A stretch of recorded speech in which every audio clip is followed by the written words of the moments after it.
Bismillahirrahmanirrahim. Assalamualaikum warahmatullahi wabarakatuh. Teman-teman, kali ini kita akan membahas beberapa pertanyaan yang ada di video sebelumnya. Jadi banyak banget yang masih mempertanyakan terkait dengan kenapa sih bank syariah tidak syariah, dan juga masih banyak yang belum mengetahui sebenarnya apa sih bedanya antara bank syariah dengan bank konvensional. Nah, yang pertama, untuk menjawab pertanyaan terkait dengan kenapa kita harus merujuk undang-undang ketika berbicara bank syariah. Padahal kalau berbicara syariah harusnya merujuknya itu kepada Al-Quran dan lain sebagainya. Oke, baik. Yang pertama, kenapa kita harus merujuk kepada undang-undang? Sebenarnya adalah dengan adanya undang-undang tersebut justru memberikan kepastian hukum kepada para pelaku usaha tersebut. Baik bagi kepada nasabahnya, kepada pelaku banknya, dan lain sebagainya. Sebagai contoh adalah misalnya dengan adanya Undang-Undang Nomor 21 Tahun 2008. Di sini diatur terkait dengan pembentukan bank. Di sini diatur juga terkait dengan struktur bank. Di sini juga diatur terkait dengan penyelesaian sengketa antara nasabah dan bank. Artinya dengan adanya undang-undang ini justru memberikan kenyamanan bagi para pelaku usaha maupun kepada nasabah. Jadi misalnya kalau nasabah ada problem dengan bank, nasabah bisa langsung mengikuti ketentuan yang ada di dalam undang-undang ini, gitu. Begitu juga agar tidak semua orang bisa membentuk bank, ada persyaratan tertentu untuk mendirikan suatu bank. Kemudian juga diatur bank bertanggung jawab kepada siapa. Misalnya akan diawasi oleh OJK, diawasi oleh BI.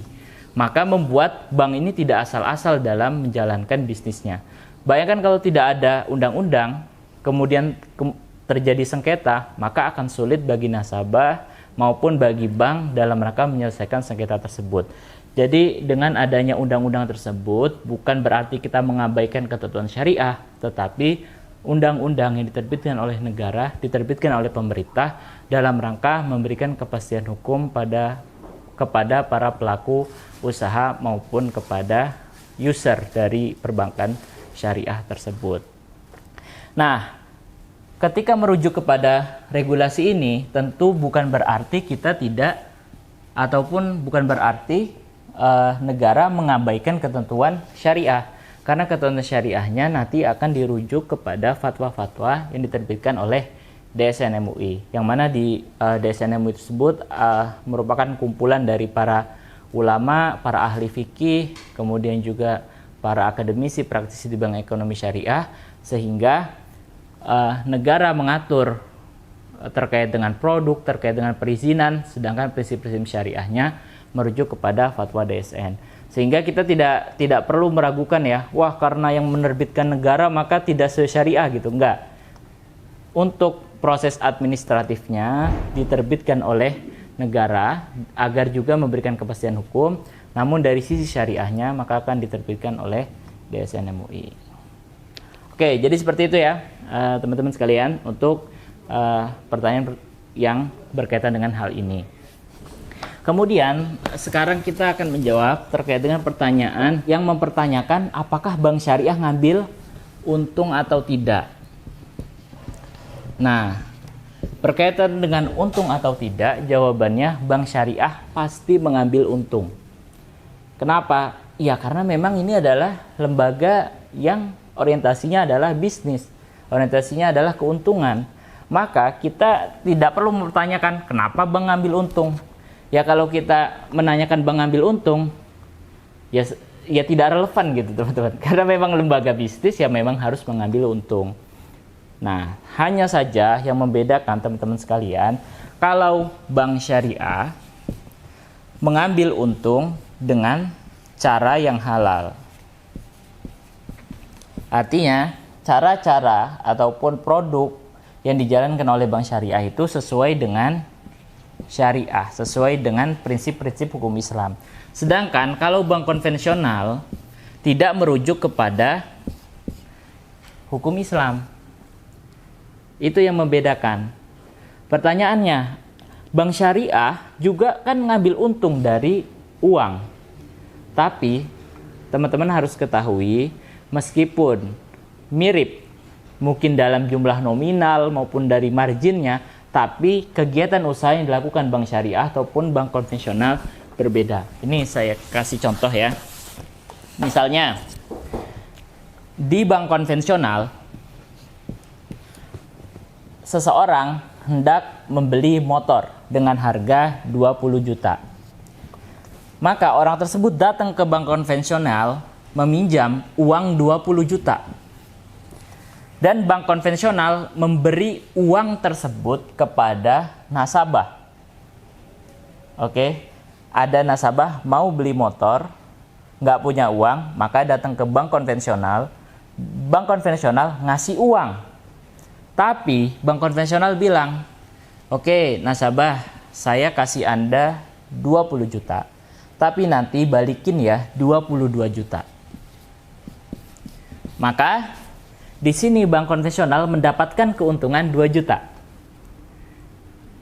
Diambil dari mana keuntungannya? Dari bunga atas pinjaman yang diberikan.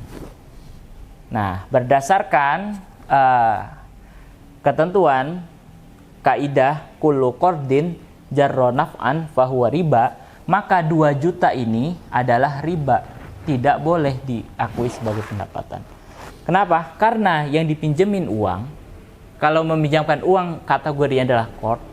Nah, ketika berbicara qard tidak boleh ada kelebihan, dan bank konvensional memberikan kelebihan. Maka dari situ bank konvensional menjalankan praktik riba. Nah, ini yang tidak dibolehkan. Nah, sekarang kita ngambil contoh di bank syariah. Bank syariah juga sama. Misalnya ada seorang nasabah membutuhkan motor dengan harga 20 juta. Maka datang ke bank syariah. Bank syariah nggak ngasih 20 juta. Tapi bank syariah membelikan motor yang harga 20 juta tersebut. Jadi bank syariah membeli motor dengan harga 20 juta sebagaimana yang diinginkan nasabah. Kemudian bank syariah menjual kembali kepada nasabah dengan harga 22 juta. Dan bank syariah mendapatkan keuntungan 2 juta. Nah, berdasarkan praktik ini sebenarnya sama. Mirip dalam arti bank konvensional mendapatkan untung 2 juta dan bank syariah mendapatkan untung 2 juta. Sama-sama 2 juta. Tapi yang ini nggak boleh karena riba, yang ini boleh karena jual beli. Kenapa kok ini jadi boleh? Karena prosesnya benar. Prosesnya dari jual beli. Dan jual beli memang kita boleh ngambil keuntungan. Ya seperti misalnya Bapak Ibu yang punya toko, teman-teman yang punya usaha online, ngambil untung nggak? Ngambil untung. Dengan cara apa? Dengan cara jual beli.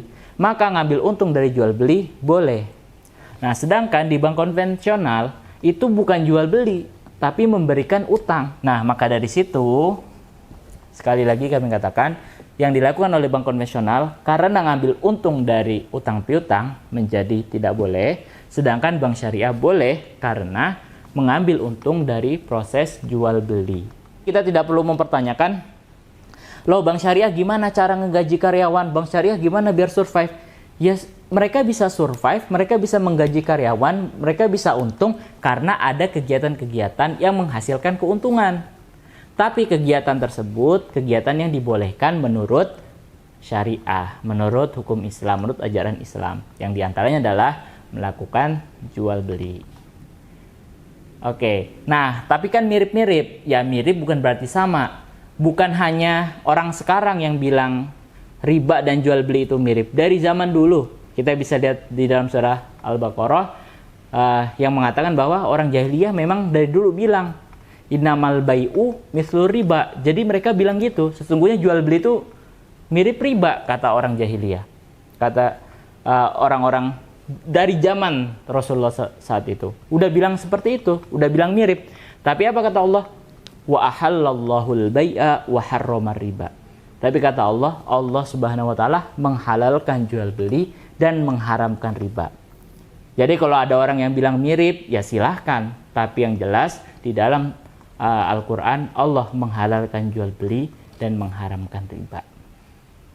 Oke, jadi seperti itu ya teman-teman ya. Jadi bank syariah bisa ngambil untung, bank syariah juga bisa melakukan bank syariah juga dimungkinkan secara margin itu mirip atau secara keuntungan mirip dengan bank konvensional, tapi yang bisa dipastikan adalah praktik yang dijalankan bank syariah itu berbeda dengan praktik yang dijalankan oleh bank konvensional. Dan dengan adanya akad tersebut, dengan adanya proses pengambilan keuntungan tersebut, itu akan berpengaruh terhadap halal dan tidak halalnya suatu praktik. Seperti itu ya. Oke, nah selanjutnya terkait dengan bank syariah yang melanggar syariah. Sekali lagi saya katakan, ada nggak sih bank syariah yang melanggar syariah? Jawabannya ada. Jawabannya ada. Tapi dalam rangka menjustifikasi bank ini syariah atau tidak, kita bisa melihat kepada praktik yang dijalankan. Nah, kita bisa lihat fatwa, kita bisa melihat undang-undang, kita bisa melihat POJK. Sudah sesuai belum? Kalau belum sesuai, maka dia melanggar. Nah, ketika bank seperti ini melanggar, ya bisa kita selesaikan bank ini. Dalam arti kita gugat, kita sengketakan bank ini. Tapi tadi, sekali lagi, kita harus melihat dulu praktik yang dijalankan, kontrak yang ditawarkan, itu sudah sesuai belum dengan fatwa? Melanggar enggak? Melanggar enggak ketentuan POJK? Melanggar enggak ketentuan undang-undang? Kalau melanggar, ya ini justru bank-bank seperti ini yang harus kita berantas. Jangan sampai mereka menjual nama syariah untuk keuntungan pribadi. Gitu ya teman-teman ya. Kita harus merujuk lagi dengan fatwa, merujuk undang-undang, merujuk POJK. Kalau mereka tidak melanggar, ya pada dasarnya mereka memang tidak melanggar, karena ini ketentuan yang berlaku. Dan jangan juga kita itu bilang bank syariah tidak syariah, karena kita nggak bisa bayar. Ini banyak juga kasus nasabah nggak bisa bayar, kemudian untuk ngakalin biar nggak bayar dengan cara mencari kesalahan-kesalahan bank agar kontraknya batal demi hukum dan kembali kepada posisi semula seperti tidak ada kontrak antara bank dan nasabah. Nah ini juga jangan seperti ini. Ya kalau Bapak Ibu, teman-teman sekalian memang punya kewajiban kepada bank, ya selesaikan kewajiban tersebut. Jangan kemudian mencari-cari dengan merujuk pendapat ustadz yang tidak sesuai dengan ketentuan fatwa, pendapat ahli Timur Tengah yang tidak sesuai dengan fatwa untuk menjustifikasi bank tidak sesuai syariah. Jangan seperti itu juga gitu ya. Jadi kita harus fair dalam arti kalau kita mau menilai bank syariah sesuai atau tidak syariah, kita rujuk tadi fatwa DSN MUI. Kita rujuk POJK yang berkaitan dengan bank syariah. Kita rujuk undang-undangnya. Melanggar nggak? Kalau melanggar, lanjutkan untuk kita memperkarakan bank tersebut. Jangan sampai bank yang seperti ini terus beroperasi. Dalam arti kita kasih peringatan agar mereka memperbaiki, menyesuaikan dengan ketentuan fatwa, POJK, dan undang-undang. Tapi, sekali lagi, kita harus fair. Kalau memang banknya sudah ngikuti ketiga ketentuan ini, ya kita jangan juga ngomong tidak sesuai syariah. Apalagi motifnya hanya untuk agar tidak bayar kewajiban. Itu. Ya, Bapak Ibu, teman-teman sekalian yang melihat ini, kita sekali lagi harus dalam menilai bank syariah itu merujuk fatwa, POJK, dan undang-undang yang berlaku. Jangan mencari-cari gitu ya pendapat ulama Timur Tengah, pendapat ustadz-ustadz yang berbeda dengan fatwa untuk menjustifikasi bank syariah, apalagi motifnya hanya untuk tidak membayar kewajiban yang telah disepakati. Gitu. Sedangkan kita tahu semua kalau kita punya perjanjian maka kita harus memenuhi perjanjian tersebut. Kalau kita punya hutang maka kita harus melunasi hutang tersebut. Demikian pertemuan kali ini, semoga bermanfaat. Sampai jumpa di pertemuan-pertemuan berikutnya. Wassalamualaikum warahmatullahi wabarakatuh.